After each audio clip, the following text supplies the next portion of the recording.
आज आपण गणपती बाप्पासाठी बनवतो आहे तळलेले मोदक, कुरकुरीत एकदम आणि खूपच चविष्ट लागतात हे मोदक. हे मोदक बनवून तुम्ही 10-12 दिवस ठेवू शकता, अजिबात खराब होणार नाहीत. आणि कळ्या न पाडता ही कळीदार मोदक कसे बनवायचे आणि मस्त असे खुसखुशीत व्हावे यासाठी काय करायचे हे सर्व मी तुम्हाला आज या रेसिपीमध्ये सांगणार आहे. तर नक्की एकदा बनवून बघा. तर इथे एका बाउलमध्ये मी घेतलेला आहे 1 कप मैदा आणि त्याच कपाने आपण 1 कप घेणार आहोत. एकदम बारीकवाला रवा घ्यायचा आहे. जर जाड असेल ना तर मग मिक्सरमध्ये फिरून घ्या. तर दोन्ही आपण समप्रमाणात घेतलेलं आहे इथे मैदा आणि रवा. आता थोडंसंच घालूया, अगदी पाव चमचा एवढं मीठ आणि हे सर्व साहित्य ना आपण थोडं मिक्स करून घेऊया व्यवस्थित. म्हणजे रवा आणि मैदा मीठ व्यवस्थित मिक्स होईल. आता हे सर्व मिक्स केल्यानंतर आपल्याला यामध्ये मोहन घालायचं आहे, गरम गरम मोहन. तर आता यासाठी आपण वळूया गॅसकडे आणि गॅसवरती ना मी थोडं तूप ठेवलं आहे तापत. तर साधारण 1 चमचा भरून मी तूप घेतलेला आहे. तर आपल्याला हा जो चमचा आहे छोटा, तूप वितळल्यानंतर मोजून घ्यायचा आहे. तर तूप पूर्ण आधी वितळवून घेऊया आपण.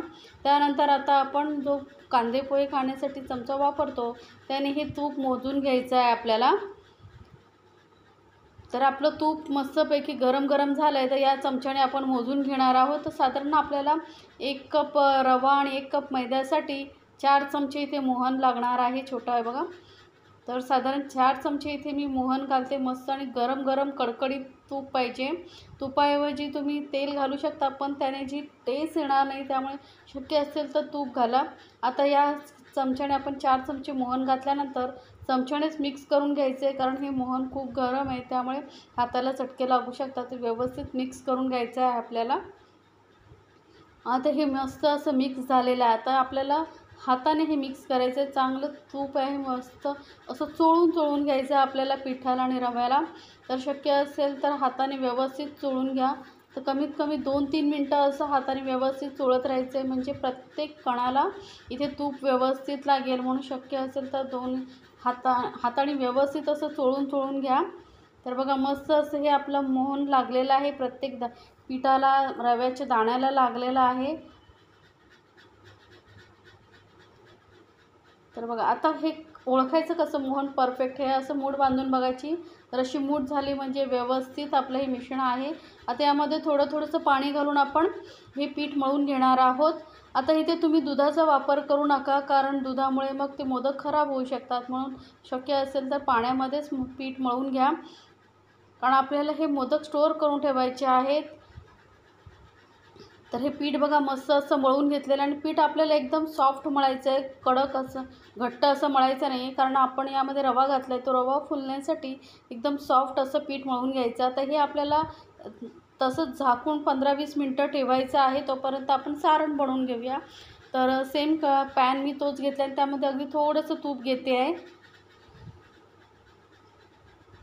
थोडंसं एक छोटा चमचा, अर्धा चमचा असं घेतलेलं आहे. त्यानंतर यामध्ये ना 2 चमचे छोटे मी तीळ घालते आहे.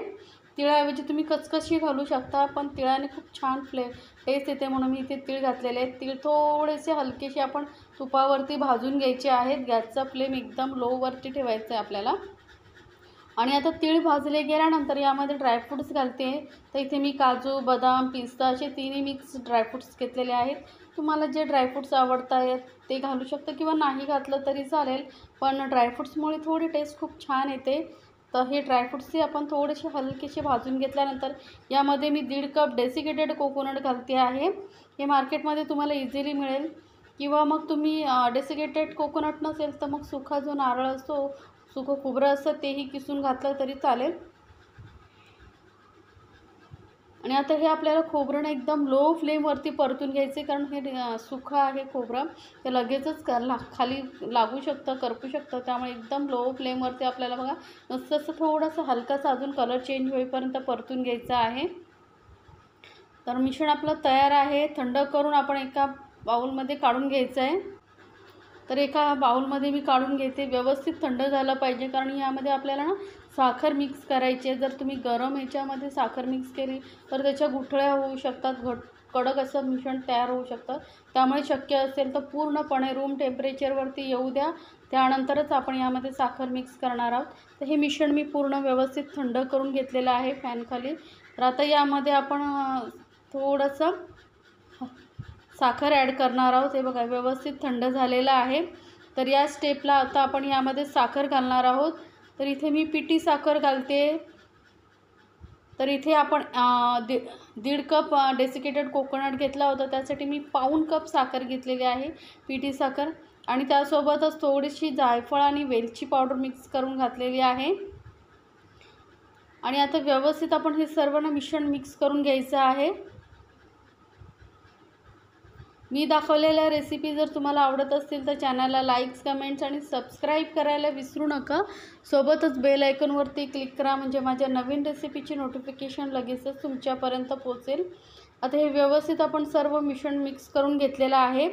तर हे आपलं सारण तयार आहे। मस्त असं टिकाऊ असं सारण बनवलेलं आहे आपण जास्त काळ टिकण्यासाठी।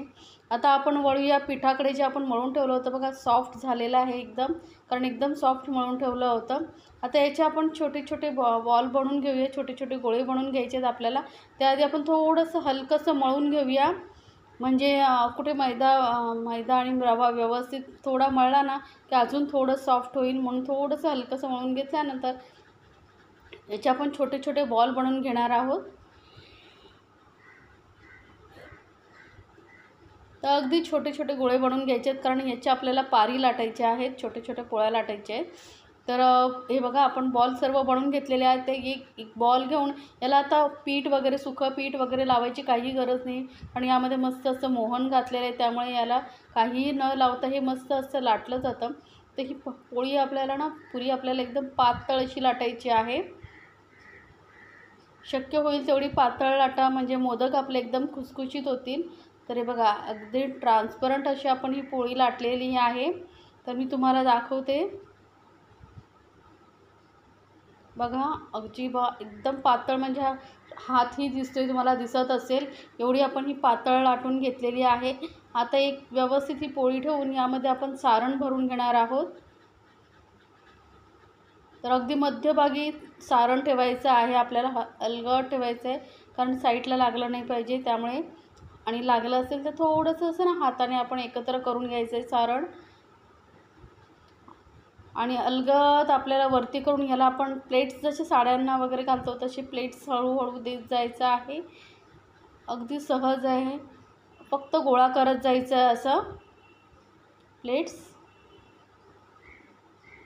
ना कळ्या वगैरे पाडायची काही गरज नाही, आपोआप असं प्लेट्स दिलात की ह्याला कळ्या आपोआप पडत जातात बघा। फक्त अलगद हाताने हे फक्त प्लेट्स एकत्र करत जायचे थोड्या थोड्या अंतरावरती, त्यामुळे छान असा शेप येतो मोदकाला।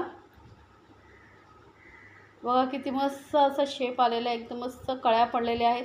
तर वरचं जे टोक आहे व्यवस्थित जॉईंट करून घ्यायचं आहे, म्हणजे जेव्हा आपण फ्राय करू तेव्हा मोदक सुटला नाही पाहिजे। मस्त असा कळीदार आपला मोदक तयार झालेला आहे, किती छान दिसतोय बघा। मी तुम्हाला अजून एक मोदक बनवून दाखवते। तर पोळी लाटल्यानंतर यामध्ये मध्यभागी सारण ठेवायचं आहे। सारण व्यवस्थित सर्व एकत्र करून घ्यायचं आहे आपल्याला, आणि त्यानंतर एका साईडने कुठल्या तरी पारी उचलून अलगद फक्त त्याला छोटे छोटे अशा प्लेट्स जायचं आहे। आणि हे सर्व एका हाताने प्लेट्स द्यायचे आणि एका हाताने त्याला प्लेट्सला होल्ड करून ठेवायचं, म्हणजे दाबून ठेवायचं, म्हणजे प्लेट सुटणार नाहीत। किती सोपं आहे, अगदी सहज कोणीही बनवू शकते, एवढं मस्त असे हे मोदक बनवण्याची ट्रिक आहे। तर हे बघा, आणि फक्त वरचं टोक एकत्र करत जायचं, किती छान असे मोदक तयार होतात बघा। आपोआप त्याला किती छान अशा कळ्या पडलेल्या आहेत। तर नक्की बनवा या पद्धतीने। तर आपले सर्व असे मोदक बनून झालेले आहेत, किती सुंदर दिसत आहेत, अप्रतिम मोदक झालेले आहेत, आणि चवीला तर एकदम अप्रतिमच आहेत। आता चांगलं तेल गरम करून घ्यायचं आहे। तेल गरम केल्यानंतर लगेचच आपण तेलामध्ये मोदक सोडायचे आहेत, आणि गॅसचा फ्लेम एकदम आपल्याला मीडियमवरती ठेवायचा, आणि मीडियम फ्लेमवरती तसं असे खरपूस होईपर्यंत आपण हे मोदक भाजून घेणार आहोत, चांगले तळून घ्यायचे आहेत। तर थोड्या थोड्या वेळाने आपण पलटी करून आपण हे मोदक असे फ्राय करून घेणार आहोत, सर्व बाजूने व्यवस्थित फ्राय झाले पाहिजेत। आणि बघा व्यवस्थित वरचं जर टोक तुम्ही जॉईंट केलात ना, तर तेलामध्ये फ्राय करतानाही अजिबात सुटणार नाही, त्यामुळे ती काळजी घ्या की जे टोक आहे वरचं ते व्यवस्थित जॉईंट झालं पाहिजे। तर बघा मस्त असं सर्व बाजूने आलटून पलटून आपण हे मोदक फ्राय करून घेतलेले आहेत। एकदम असं सोनेरी ब्राऊन कलर येईपर्यंत फ्राय करायचं, म्हणजे कसं मोदक आतून व्यवस्थित फ्राय होतो. हे बघा मस्त असे आपले हे मोदक फ्राय झालेले आहेत. कलर किती छान आला आहे. तर मस्त असे खुसखुशीत होतात त्यामुळे मोदक. आणि गॅसचा फ्लेम एकदम मीडियमवरती ठेवायचा आपल्याला. आणि मीडियम फ्लेमवरती आपण हा मस्त असा मोदक फ्राय करून घेतलेला आहे. तर याच पद्धतीने आपण सर्व ही मोदक फ्राय करून घेऊया. दिसायला किती सुंदर आणि बघूनच तुम्हाला पारी समजत असेल की मोदक हे किती खुसखुशीत झालेले आहेत. तर हे आपले मोदक तयार आहेत. गणपती बाप्पाच्या नैवेद्यासाठी तुम्ही घरामध्ये प्रसाद म्हणूनही बनवून ठेवू शकता मस्त असे खुसखुशीत मोदक.